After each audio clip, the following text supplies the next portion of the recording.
দাউদকান্দিতে আওয়ামী বাস্তবহারা লীগের আহ্বায়ক কমিটি গঠন। এম এ কাশিম ভূঁইয়ার তথ্যচিত্রে ও ছবিতে বিস্তারিত। কুমিল্লার দাউদকান্দিতে বাংলাদেশ আওয়ামী বাস্তবহারা লীগের উপজেলা শাখার আহ্বায়ক কমিটি গঠন করা হয়েছে।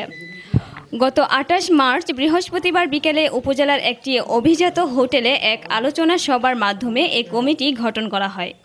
এতে মোহাম্মদ হরজত আলীকে আহ্বায়ক ও মোহাম্মদ সুমন মিয়া তালুকদারকে সদস্য সচিব করে ২১ সদস্য বিশিষ্ট এ কমিটির অনুমোদন করেন কুমিল্লা উত্তর জেলা আওয়ামী বাস্তবহারা লীগের আহ্বায়ক মোহাম্মদ আরিফুর রহমান ভূঁইয়া। এ সময় অন্যান্যদের মধ্যে উপস্থিত ছিলেন কুমিল্লা উত্তর জেলা বাস্তবহারা লীগের যুগ্ম আহ্বায়ক মোহাম্মদ নাইমুল ইসলাম, কুমিল্লা উত্তর জেলা বাস্তবহারা লীগের যুগ্ম আহ্বায়ক মোহাম্মদ আব্দুর সাত্তার সহ অর্ধশতাধিক নেতৃবৃন্দ। দাউদকান্দি উপজেলা বাস্তবহারা লীগের আহ্বায়ক মোহাম্মদ হরজত আলীর সভাপতিত্বে সংক্ষিপ্ত আলোচনা সভায় প্রধান অতিথির বক্তব্যে বাস্তবহারা লীগের কেন্দ্রীয় কমিটির সহ সম্পাদক ও কুমিল্লা উত্তর জেলা বাস্তবহারা লীগের আহ্বায়ক মোহাম্মদ আরিফুর রহমান ভূঁইয়া উক্ত কমিটির প্রধান উপদেষ্টা তিতাস উপজেলার সাবেক উপজেলা চেয়ারম্যান ও কুমিল্লা উত্তর জেলা আওয়ামী লীগের কার্যনির্বাহী সদস্য মোহাম্মদ পারভেজ হোসেন সরকারের প্রতি কৃতজ্ঞতা জ্ঞাপন করেন এবং পারভেজ হোসেন সরকারের নীতি ও আদর্শের প্রতি শ্রদ্ধা রেখে সংগঠনের সকলকে ঐক্যবদ্ধভাবে কাজ করে যাওয়ারও পরামর্শ দেন।